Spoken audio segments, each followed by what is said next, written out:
সাহাবায়ে কেরাম নিজেদের জীবনটা বিসর্জন দিয়ে গেছেন আল্লাহর রাসূলের সুন্নাত, আল্লাহর হাবিবের আদর্শ। এমন ভাবে তারা নিজের জীবনটাকে পরিচালনা করেছেন, রাসূলের সুন্নতের পরিপন্থী কোনো কাজ করেন নাই। মুসলমান ভাইয়েরা আমার, আমাদের জীবনের ব্যক্তিগত কাজগুলো যদি রাসূলের সুন্নত আর আদর্শে মোতাবেক হয়, ব্যক্তিগত কাজগুলো ইবাদতের ভিতরে অন্তর্ভুক্ত হয়ে যাবে। রাস্তা দিয়ে হাঁটতেছেন, চলার ভিতরে রাসূলের সুন্নত, চলার ভিতরে রাসূলের আদর্শ। আল্লাহ রাসূল বলেন, উম্মত রাস্তা দিয়ে যখন হাঁটবা, তুমি রাস্তার ডান পাশে হাঁটো, আমি রাসূলের সুন্নত। নিচের দিকে চেয়ে চেয়ে হাঁটো, রাসূলের সুন্নত। রাস্তার ভিতরে যদি কোনো কষ্টদায়ক জিনিস পাও, ওই জিনিসটা তুমি নিজের হাতে তুলে ডাস্টবিনে নিক্ষেপ করো, নিজের চোখগুলোকে হেফাজত করো, এটা আমি রাসূলের সুন্নাত। রাস্তা দিয়ে হাঁটতে হাঁটতে আল্লাহ পাকের জিকির করো, সুবহানাল্লাহর আমল করো, আলহামদুলিল্লাহর আমল করো, লা ইলাহা ইল্লাল্লাহ এই কালমা শরীফের আমল করো। রাস্তা দিয়ে হাঁটো, জবানের ভিতরে থাকবে জিকির, কলবে থাকবে ফিকির, এটা আমি রাসূলের সুন্নাত। যতক্ষণ পর্যন্ত আমি রাসূলের সুন্নাত মেনে মেনে রাস্তা দিয়ে হাঁটবা, অতক্ষণ পর্যন্ত এটা তোমার হাঁটা হবে না। রাস্তা দিয়ে হাঁটতেছো, আমি রাসূলের সুন্নতের কারণে প্রতি কদমে কদমে তোমার আমল নামায় নফল নামাজের সওয়াব আল্লাহ লিখে দিবে। তাহলে আমার হাঁটা এটা রাসূলের সুন্নতের কারণে ইবাদতের অন্তর্ভুক্ত হয়ে গেছে। টয়লেটে যাচ্ছেন, এটা আমার ব্যক্তিগত কাজ। বাথরুমে ঢোকার সময় এখানেও রাসূলের সুন্নত আছে। মুসলমান বাথরুমে ঢুকবেন, রাসূল বলেন তুমি বাম পায়ে ঢুকো।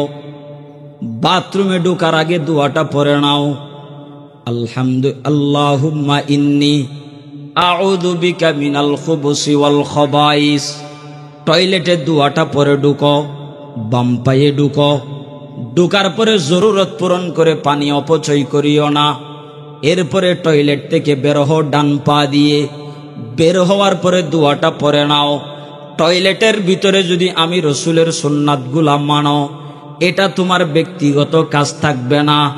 আমি রাসূলের সুন্নত মানার কারণে যতক্ষণ পর্যন্ত তুমি টয়লেটের ভিতরে সময় কাটাইবা, অতক্ষণ পর্যন্ত নফল নামাজের সওয়াব তুমি বান্দার আমল নামায় আমার আল্লাহ লিখতে থাকবে। সাহাবায়ে কেরাম রাসূলের রঙে রঙিন হয়ে যেমন জান্নাতের সার্টিফিকেট পেয়েছেন, আমরাও যদি সাহাবায়ে কেরামের মতো রাসূলের আদর্শ এবং সুন্নতকে বাস্তবায়ন করতে পারি, আল্লাহ পাক আমাদেরকেও জান্নাতের সার্টিফিকেট দিয়েছেন। বলি সুবহানাল্লাহ।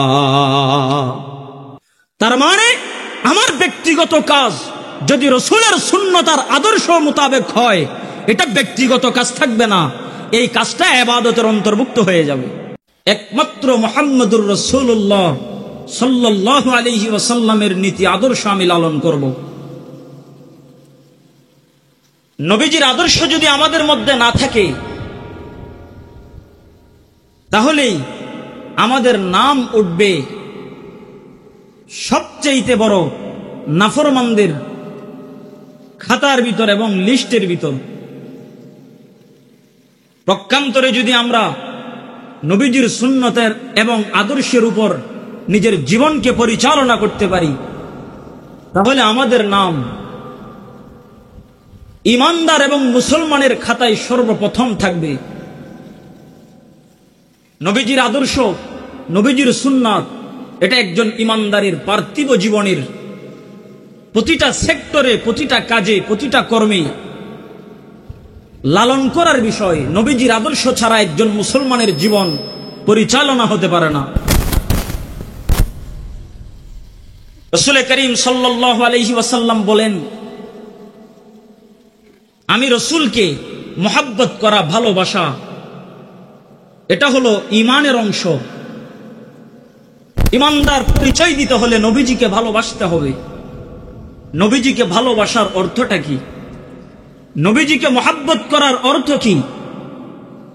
এত বড় নিয়ামত কদর করার অর্থটা কি? রাসূল করিম সাল্লাল্লাহু আলাইহি ওয়াসাল্লাম হাদিস শরীফের ভিতর বলেন, আমি রাসূলকে ভালোবাসার অর্থ হলো জীবনের প্রতিটা ক্ষেত্রে, জীবনের প্রতিটা সেক্টরে আমি রাসূলের সুন্নত এবং আদর্শ বাস্তবায়ন করা। সাহাবায়ে একরামের জীবনটাই ছিল রাসূল পাকের সুন্নতের রঙে রঙিন, জীবন দিয়ে গেছেন, তবে রাসূলের আদর্শ তারা বিসর্জন দেয় নাই।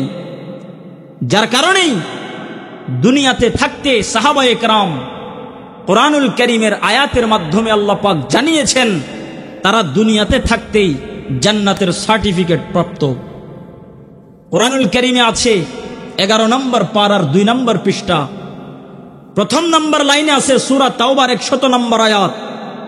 আল্লাহ সুবহানাহু ওয়া তাআলা এই আয়াতের ভিতরে সাহাবায়ে একরামদেরকে জান্নাতের সার্টিফিকেট দিয়েছেন। কোরআন শরীফের আয়াত আল্লাহ পাক বলেন, السابقون الأولون من المهاجرين والأنصار والذين اتبعوهم بإحسان رضي الله عنهم ورضوا عنه। মহান আল্লাহ সুবহানাহু ওয়া তাআলা বলেন, আমার নবীর সাহাবীরা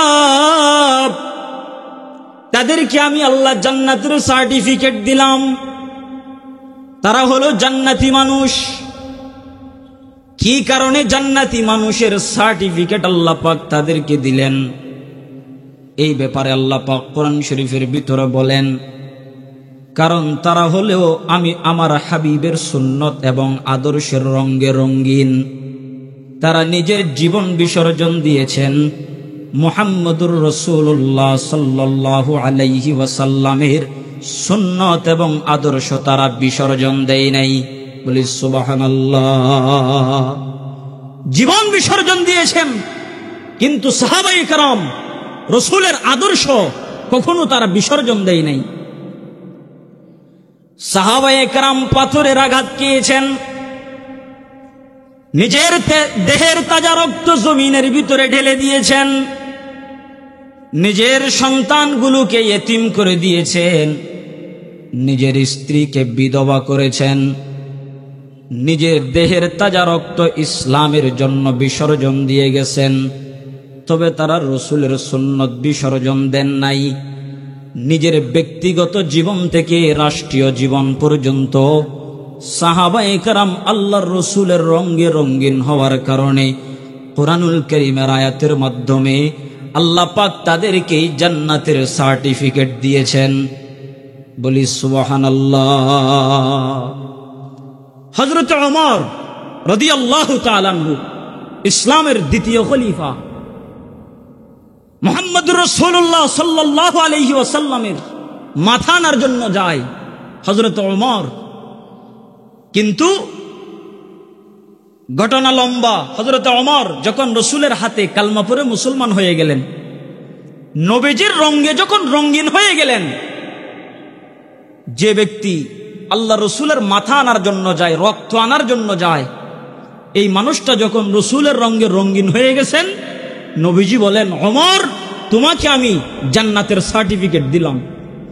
হযরত ওমরকে নাম ধরে রাসূল করিম সাল্লাল্লাহু আলাইহি সাল্লাম জান্নাতের সার্টিফিকেট দিয়েছেন।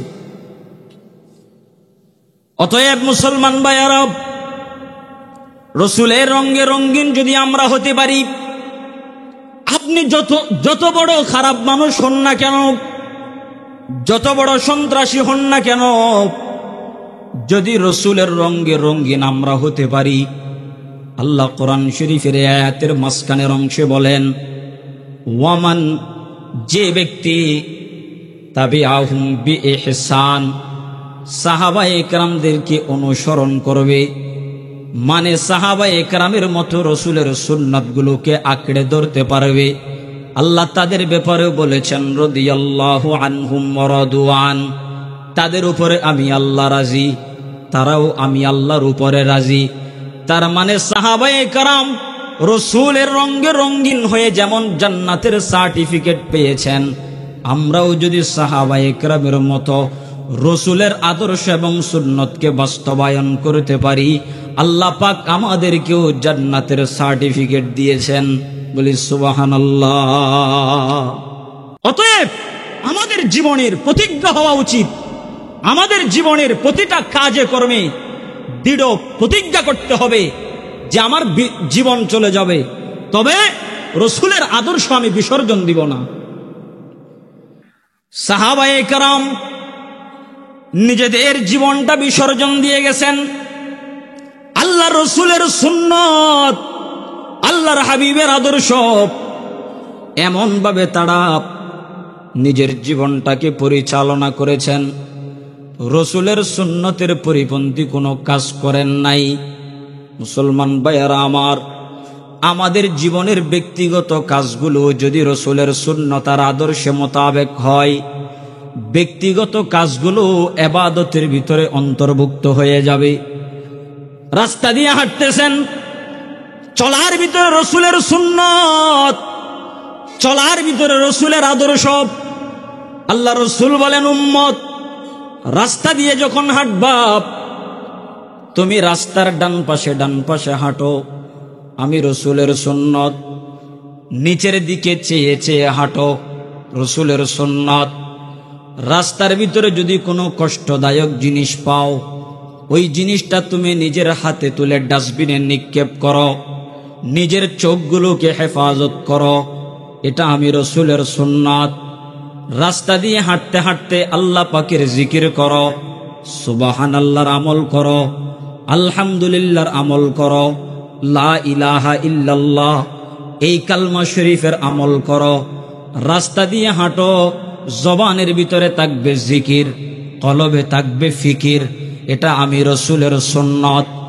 যতক্ষণ পর্যন্ত আমি রসুলের সুন্নত মেনে মেনে রাস্তা দিয়ে হাঁটবা, অতক্ষণ পর্যন্ত এটা তোমার হাঁটা হবে না। রাস্তা দিয়ে হাঁটতেছো, আমি রসুলের সুন্নতের কারণে প্রতি কদমে কদমে তোমার আমল নামায় নফল নামাজের সওয়াব আল্লাহ লিখে দিবে। তাহলে আমার হাঁটা এটা রসুলের সুন্নতের কারণে ইবাদতের অন্তর্ভুক্ত হয়ে গেছে। টয়লেটে যাচ্ছেন, এটা আমার ব্যক্তিগত কাজ। বাথরুমে ঢোকার সময় এখানেও রসুলের সুন্নত আছে। মুসলমান বাথরুমে ঢুকবেন, রসুল বলেন তুমি বাম পায়ে ঢুকো। বাথরুমে ঢোকার আগে দোয়াটা পড়ে নাও, আল্লাহুম্মা ইন্নী আউযু বিকা মিনাল খুবুসি ওয়াল খাবাইস। টয়লেটের দোয়াটা পরে ঢুকো, বাম পায়ে ঢুকো। ঢুকার পরে জরুরত পূরণ করে পানি অপচয় করিও না। এরপরে টয়লেট থেকে বের হও ডান পা দিয়ে। বের হওয়ার পরে দোয়াটা পরে নাও। টয়লেটের ভিতরে যদি আমি রসুলের সুন্নাতগুলা মানো, এটা তোমার ব্যক্তিগত কাজ থাকবে না। আমি রসুলের সুন্নত মানার কারণে যতক্ষণ পর্যন্ত তুমি টয়লেটের ভিতরে সময় কাটাইবা, অতক্ষণ পর্যন্ত নফল নামাজের সওয়াব তুমি বান্দার আমল নামায় আমার আল্লাহ লিখতে থাকবে। বলি সুবহানাল্লাহ। তার মানে আমার ব্যক্তিগত কাজ যদি রসুলের সুন্নত আর আদর্শ মোতাবেক হয়, এটা ব্যক্তিগত কাজ থাকবে না, এই কাজটা ইবাদতের অন্তর্ভুক্ত হয়ে যাবে। এজন্য প্রিয় ভাইয়েরা, মাইকের আওয়াজ যত দূর যাচ্ছে, আজকে আমরা যারা আলোচনা শুনছি, আজকের শানে রিসালাত সম্মেলনের আমাদের একটাই নসিহত, একটাই কথা মানুষের কর্ণকুহরে পৌঁছাইতে হবে যে আমার জীবনের প্রতিটা কাজ, প্রতিটা কর্ম, ব্যক্তিগত কাজ, পারিবারিক কাজ, সামাজিক কাজ এবং রাষ্ট্রীয় কাজ রসুলের সুন্নত আর আদর্শের পরিপন্থী হবে না। আল্লাহ সুবহানাহু ওয়া তাআলা আমাদের সবাইকে রসুলে পাক এটা আমাদের জন্য নিয়ামত, আল্লাহ রসুল এটা আমাদের জন্য নিয়ামত, এই নিয়ামতকে কদর করার তৌফিক দান করুন। সবাই আসরের নামাজের পর থেকে আমাদের দূর দূরান্ত থেকে যে সমস্ত মেহমানবৃন্দ আসবেন, সুন্দরভাবে বসে ওনাদের কথাগুলো শুনবেন, আমলের নিয়তে শুনবেন। আল্লাহ সুবহানাহু ওয়া তাআলা সবাইকে তৌফিক দান করুন, আমিন। ওয়া আখিরু দাওয়ানা আনিল হামদুলিল্লাহি রাব্বিল আলামিন। আসসালামু আলাইকুম ওয়া রাহমাতুল্লাহি ওয়া বারাকাতুহু।